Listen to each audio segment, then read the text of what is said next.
is my apartment complex. That's my apartment right there. I lived here ever since 1996. And the planning of whatever I do, you know, I want to be involved. I want to be an active participant. Historically, person-centered planning speaks about some very specific kinds of processes. So John O'Brien, who's the sort of the founding father of person-centered planning, along with many other people. So there's John O'Brien, his wife Connie Lyle O'Brien, Beth Mount, Michael Small. There's all these people, Jack Pierpoint, Marcia Forrest. There's a bunch of people that have come up with person-centered planning processes, but none of them are forms. They're all truly that multidimensional thing. Sometimes when people hear the word person-centered, they say, oh, all I have to do is start using the word person in a sentence.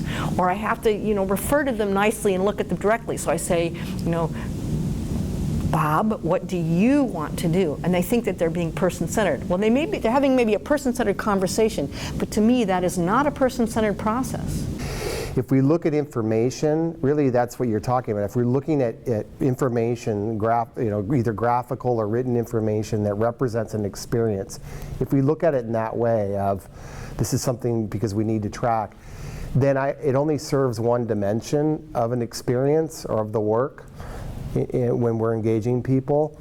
And I like to look at that information more broadly, and that's one reason that the visual work that I do is graphic. It's a picture and keywords is kind of another element to that. The written word or picture is important to sustain the work and to move it forward.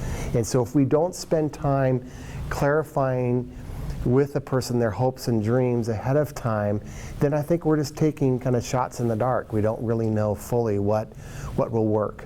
My role in planning my life is to provide my voice and to share my thoughts.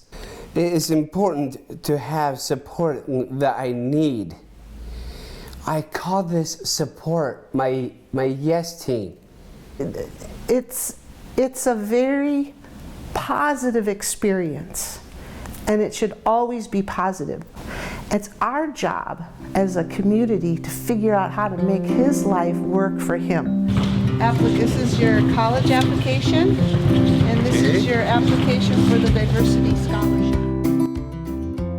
I don't know all of the person-centered planning tools that are out there because there's so many. They're changing all the time. There's maps, there's PATH, there's essential lifestyle planning, there's futures planning. There's all sorts of different tools, and there's new ones that are coming up. So there's a lot of different tools.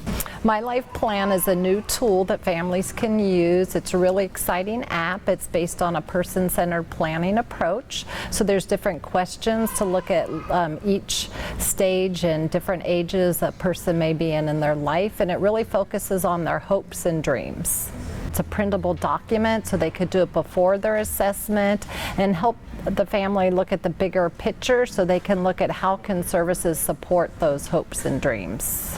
We don't have to meet all of those needs. I don't think people want that anymore. They don't want to just be someone who the system is creating their life. They don't want just to say, I want this life, now you go and create it. Instead, what people are really saying is, this is the life I'm creating, and is this an area where the system can help me? And that's where we get to really be part of things. So I want to be asked about what I want, not told what should happen. I want to be asked, I want to be involved, because one size doesn't always fit all.